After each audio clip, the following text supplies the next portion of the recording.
Hello Jain साथियों, देशभक्ति live channel में आप लोग का स्वागत है। आइए चलते हैं। जीके जीएस का सेट है, एनसीईआरटी मॉक टेस्ट है। तो आइए, जो लोग नए हैं चैनल पर जुड़ जाइए और चैनल को सब्सक्राइब कर लीजिए और बेल आइकन जोड़ दीजिएगा ताकि आपके पास नोटिफिकेशन आते रहेगा। और दोस्तों के पास वीडियो को शेयर कीजिएगा, अच्छा लगेगा तो। चलिए चलते हैं जीके जीएस की ओर। पहला क्वेश्चन, हड़प्पा कालीन सभ्यता में विशाल स्नानघर की खोज किसने किया है? तो जॉन मार्शल ने किया है। किसने किया है? John Marshall. दूसरा क्वेश्चन बोल रहा है कि आजाद शत्रु के कार्यकाल में किस से बौद्ध संगीत का आयोजन किया गया था? प्रथम बौद्ध संगीत का। कर है क्वेश्चन तीसरा कि हड़प की नीति सर्वप्रथम किस रियासत पर लागू की गई थी? तो सतारा। स्वतंत्र संघर्ष के दौरान समाचार पत्र केसरी के संस्थापक कौन है? तो लोकमान्य तिलक। ठीक, एक मिनट।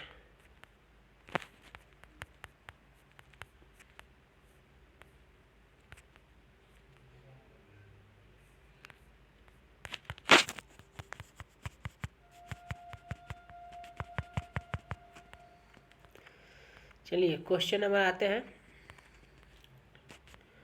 पांचवा। कांग्रेस के नरम दल और गरम दल का समझौता किस सम्मेलन में हुआ था? तो लखनऊ अधिवेशन में। किस में हुआ था? लखनऊ अधिवेशन में। कह रहा है क्वेश्चन, किस ब्रिटिश गवर्नर जनरल ने देश में सती प्रथा का निर्मूल किया था? तो लॉर्ड विलियम बेंटिंग। अवध में किसानों का नृत्य किसने किया है? तो बाबा रामचंद्र। कह रहा है कि जापान में रक्तहीन क्रांति का मेइजो पुनः स्थापित किस वर्ष में हुई थी? तो 1868 में। भारत में पुर्तगालियों का पहला गवर्नर कौन था? De Almeida. कह रहा है कि वित्त आयोग केंद्रीय और राज्यों के बीच संसाधनों को बंटवारे का निर्णय लेता है। निम्न में से कौन सा भारतीय संविधान के विशेषता नहीं है? तो कौन सा नहीं है, आइए देखते हैं। तो इसका होगा प्रतिबंध न्यायपालिका। बाकी सब होगा नीति निषेध सिद्धांत हो सकता है, और ये हो सकता है लिखित संविधान और संविधान की स्वच्छता होगा और मौलिक अधिकार। कह रहे क्वेश्चन कि संविधान सभा के किस नेता ने संवैधानिक उपचारों के अधिकारों को भारतीय संविधान का हृदय और आत्मा कहा है? तो डॉक्टर बी आर अम्बेडकर को। राज्यसभा को कब भंग की जा सकती है? सही जवाब कौन सा है? तो राज्यसभा पूर्णतः कभी भंग नहीं होती है। 14 नंबर का कह रहा है कि संविधान का अनुच्छेद 56 संबंधित किससे है? तो भारत के राष्ट्रपति के कार्यकाल का प्रावधान से। लोकतांत्रिक सरकार के 3 अंग कौन कौन है? कार्यपालिका, विधायिका, न्यायपालिका। कार्यपालिका, विधायिका, न्यायपालिका। भारत के पंचायत राज प्रणाली में कितने स्तर है? 3 स्तर होता है। भारत में खाद्य सुरक्षा अधिनियम वर्ष 2013 में लागू किया। 2013 में लागू होता है।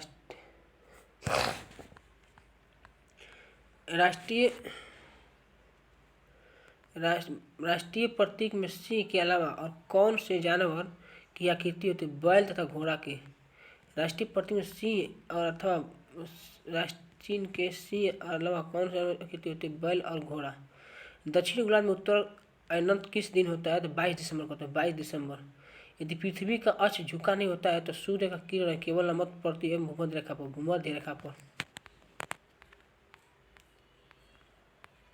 ग्रेट रीफ स्थित कहाँ है? तो ऑस्ट्रेलिया में। कह रहा है क्वेश्चन, भारत का कौन सा प्रदेश रबर का सबसे अधिक उत्पादन करता है? तो केरल। विश्व का सबसे विशाल समुद्र कौन सा है? प्रशांत महासागर है। 24 नंबर, निम्न में से कहाँ पर विश्व का सबसे यूरेनियम रिजर्व है? तो ऑस्ट्रेलिया का है। दक्षिणी गोलार्ध में व्यापारिक पवनों को बहने की दिशा है कौन? दक्षिण, उत्तर पश्चिम दक्षिण, उत्तर पश्चिम से दक्षिण पूर्व, उत्तर पश्चिम दक्षिण पूर्व।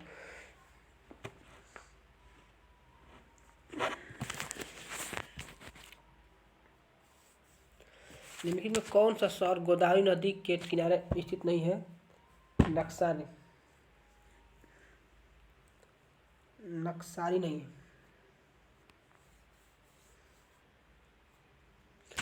क्वेश्चन, भारत निम्नलिखित में किस रेडियोधर्मी धातु का विश्व का सबसे बड़ा भंडार है? तो थोरियम का। और क्वेश्चन कि भारत का सबसे अधिक लीची उत्पादन राज्य कौन सा है? तो बिहार है। किस नदी घाटी के चौड़ी होने के कारण होता है? तो पार्श्विक अपवर्तन भू संरक्षण। जनगणना 2011 के अनुसार सबसे अधिक घनत्व तो किसका था? तो दिल्ली का। और 2011 की जनगणना के अनुसार सबसे अधिक घनत्व तो किसका था? तो दिल्ली का था। जीएसटी कानून लागू करने वाला पहला राज्य कौन है? तो असम। जीएसटी के कानून लागू करने वाला पहला राज्य कौन है? तो असम। भारत ने दार्शनिक मुद्रा को किस वर्ष शुरू किया था? 1957 में। कर्नाटक संगीत के अल्पना हिंदुस्तानी शास्त्रीय संगीत के समान होता है, का आलाप होता है। अधिकारों का आदर्शवादी सिद्धांत मनुष्य के कौन सा है? तो नैतिक विकास पर बल देता है।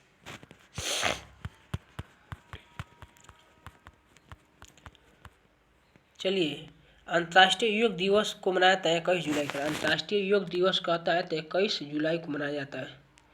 बिरजू महाराज प्रसिद्ध वादक किसका है? तो कथक से। किसका है? कथक से।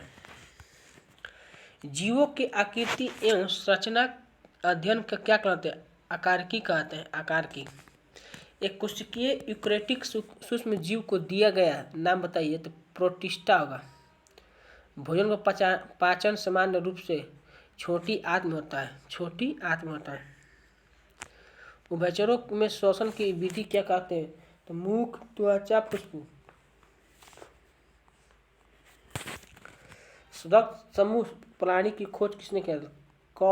Karl Landsteiner. निम्न में से कौन सा अंग मनुष्य के मादा प्रजनन से संबंधित नहीं है? शुक्रवाहिका नहीं है। गर्भाशय है, अंडवाहिका है, अंडाशय है। श्वसन तंत्र से संबंधित विभिन्न रोग किस प्रकार के प्रदूषण के कारण होता है? तो वायु प्रदूषण का। श्वसन तंत्र वायु प्रदूषण का होता है। पेनिसिलिन के जैव प्रतिरोधी गुणधर्मों की खोज की गई थी अलेक्जेंडर फ्लेमिंग के द्वारा। जड़ की कोशिका में उपस्थित लवक क्या कहलाता है? तो ल्यूकोप्लास्ट। जड़ की कोशिका को उपस्थित ल्यूकोप्लास्ट कहते हैं। मछली से प्राप्त काट एकत्रित तेल किसमें होता है? विटामिन डी में होता है। और विटामिन मछली में क्या होता है? ए होता है। और कार्ड एक में होता है, डी होता है। कह रहा है कि आहार श्रृंखला में एटी उसका होती है। आहार श्रृंखला में मौजूद मेढक, टीडा, घास और सांप में यदि घास प्रथम पोषी स्तर पर है तो तृतीय पोषी स्तर पर कौन होगा? तो मेढक होगा। देखिए, पहला घास को कौन खाएगा? घास को टीडा खाता है, टीडा को मेढक खाता है, इसलिए तृतीय होगा। टीडा दूसरा होगा, घास प्रथम। दूध से सघनता मापने के लिए प्रयुक्त क्या होता है? लैक्टोमीटर। और क्वेश्चन इसका न्यूमेरिकल है, इसका 2 ले गुणा कर देते हैं, इसमें 1/2 बनेगा। आइए 50 नंबर। कह रहा है कि एनीमोमीटर से प्रयोग करके हवा के बल और वेग मापने के लिए किया जाता है। एनीमोमीटर से होता है हवा का बल और वेग मापने के लिए किया जाता है एनीमोमीटर से। यदि किसी वस्तु का वेग दुगुना कर दिया जाता है तो उसकी गति होगी 4 गुनी। गति ऊर्जा होता है 1/2 mv²। S30 कहते हैं mgh होता है। मानव के लिए श्रव्य आवृत्ति प्राप्त कितना होता है? 20 से 20,000 हर्ट्ज होता है। एक और एक गहरे सागर में गोताखोर इसलिए विशिष्ट सूट पहनते हैं समुद्र के उच्च दाब से बचने के लिए। और एक क्वेश्चन कि प्रकाश वर्ष इसकी इकाई है तो दूरी के। प्रकाश के कणों से मिलकर क्या बनता है? तो कणिका बनता है। और एक क्वेश्चन कि एक लंबी और सीधी जिसमें वैद्युत प्रवाह हो रहा है तो सोलेनॉइड के भीतर चुंबकीय क्षेत्र क्या होगा? तो उसके सीधे की तरफ घटती है। आइए 57 क्वेश्चन। कह रहा है कि सही विकल्प का चयन कीजिए और ऑक्सीजन को जलाना कार्बन डाइऑक्साइड है तो इसका क्या होगा? बुझाना।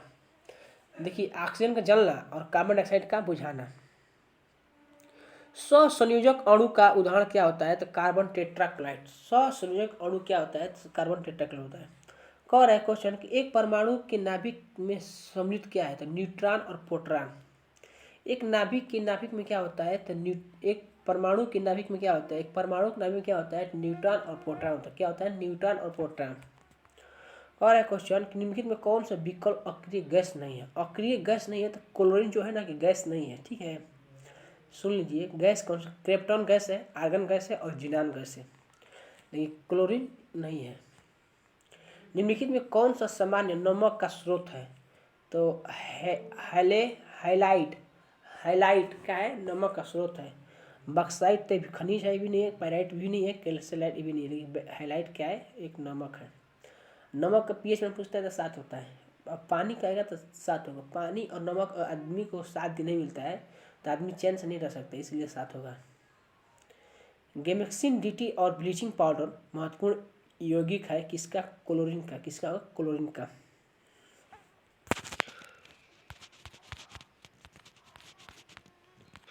चलिए, कह रहा है कि मोमबत्ती का जलना निम्न में किस परिवर्तन का उदाहरण होता है, तो भौतिक परिवर्तन और रासायनिक परिवर्तन दोनों। मोमबत्ती का जलना और मोम का पिघलना, देखिए मोम का पिघलना होगा इसका भौतिक, और मोमबत्ती का जलना क्या, रासायनिक होगा। तो इसलिए मोमबत्ती का जलना किस प्रकार का परिवर्तन होता है, दोनों, भौतिक एवं परिवर्तन दोनों, भौतिक रासायनिक दोनों। मोमबत्ती का जलना निम्न से किस प्रकार है, तो भौतिक और रासायनिक दोनों होते हैं। भौतिक रासायनिक दोनों होते हैं, भौतिक रासायनिक। अगर भौतिक नहीं देता है तो खाली इसमें रासायनिक होगा, भौतिक रासायनिक दोनों होता है। कौन है, ग्लाइनाइजेशन का मतलब इस्पात पर किसकी परत, पतली परत के साथ अणु होते हैं, जस्ता का। ब्यूटेन तथा आइसोब्यूटेन क्या होता है, समावयव होते हैं, समावयव होता है। कह रहा है कि संक्षेपण बहुलक का उदाहरण क्या होता है, टेरिलीन। बंकिम चंद्र चटर्जी के आनंद मठ किस विद्रोह का उल्लेख है, सन्यासी। क्या है, सन्यासी विद्रोह का है। कह रहा है कि मगध विश्वविद्यालय कहाँ स्थित है, तो बोधगया में। मगध विश्वविद्यालय कहाँ है, तो बोधगया। मगध विश्वविद्यालय कहाँ है, तो बोधगया। मगध विश्वविद्यालय कहाँ है, तो बोधगया में। कह रहा है कि महाराष्ट्र के किस जिले में भारत का पहला कार्बन तटस्थ गांव का विकास हो रहा है, तो ठाणे। कह रहा है क्वेश्चन, राष्ट्रपति द्रौपदी को देश के स्वच्छ नागरिक पुरस्कार grand order of the chain of yellow star से सम्मानित किया गया। यह किस देश का स्वच्छ नागरिक पुरस्कार है, सूरीनाम। निम्नलिखित में किस अंतर्राष्ट्रीय मानवाधिकार संगठन की स्थापना के लिए स्विट्जरलैंड के व्यवसायी जीन हेनरी ड्यूनेट मुख्य प्रेरक है, तो अंतर्राष्ट्रीय रेड क्रॉस समिति। निम्नलिखित में कौन सी जनजाति भगोरिया उत्सव मनाती है, तो भील। प्रधानमंत्री उज्ज्वल योजना इनमें से किससे संबंधित है, तो एलपीजी कनेक्शन से। आईसीसी पुरुष क्रिकेट विश्व कप 2019 का आयोजन कहाँ हुआ था, यूनाइटेड किंगडम में हुआ था, यूनाइटेड किंगडम में। कह रहा है क्वेश्चन, कर्नाटक में स्थित कायंगा किसके लिए प्रसिद्ध है, नाभ किस संयंत्र के। कर्नाटक में स्थित कायंगा किसके लिए प्रसिद्ध है, नाभ किस संयंत्र के लिए। संसद के 2 क्रीम सत्रों के बीच अधिकतम कितना अंतर होता है, तो 6 माह का होता है। कितना, 6 माह का होता है। कह रहा है कि भारत से मयूर सिंहासन पर कौन लेकर आया था, तो नादिर शाह। कौन लेकर आया था, नादिर शाह। कह रहा है कि निम्नलिखित में किसे वर्ष 2019 के लिए कला अभिनव रंगमंच के क्षेत्र में पद्म विभूषण से सम्मानित किया गया है, तो बलवंत मरेश्वर पुरेंद्र। कह रहे हैं कौन सा ब्रह्मपुत्र नदी का उद्गम स्थल है, तो मानसरोवर झील। कौन सा है, मानसरोवर झील। राष्ट्रपति और उपराष्ट्रपति दोनों के अनुपस्थिति में भारत के राष्ट्रपति का कार्यभार कौन संभालता है, तो भारत का मुख्य न्यायाधीश। प्रसिद्ध यात्री और लेखक मोहम्मद इन बतूता किस देश का संबंधित है, जिन्होंने 14वीं शताब्दी में भारत सहित कई देशों की यात्रा की है, तो मोरक्को। कौन किया है, मोरक्को। निम्नलिखित में किस कार्यक्रम से पहले गांधी इरविन समझौते पर हस्ताक्षर किए हैं, तो तृतीय गोलमेज सम्मेलन में। अंतर्राष्ट्रीय श्रम संगठन ILO का स्थापना किस वर्ष हुई थी, 1919 में। अंतर्राष्ट्रीय श्रम संगठन का ILO का ही 1919 में। और निम्नलिखित में किसने भारत का 3 चरण वाला नाभिकीय शक्ति कार्यक्रम तैयार किया है, तो होमी जहांगीर भाभा। कह रहा है कि भारत का 3 चरण वाला नाभिकीय शक्ति कार्यक्रम तैयार किसने किया है, होमी जहांगीर भाभा। किसी लोक सेवक को निम्नलिखित में से क्या बनने की अनुमति नहीं है? तो सांसद नहीं होता है। क्या क्या बन सकता है? तो किसी विश्वविद्यालय को कुलपति हो सकता है, मंत्रिमंडल सचिव हो सकता है और केंद्रीय मंत्री का निजी सचिव हो सकता है। तो चलते हैं, इतना ही पर क्वेश्चन समाप्त होता है जीके जिसका। तो अगले वीडियो मिलते हैं। जय हिंद, जय भारत। और चैनल पर जो लोग नए हैं सब्सक्राइब कर लीजिएगा और जुड़ रहिएगा और घंटी दबाइएगा।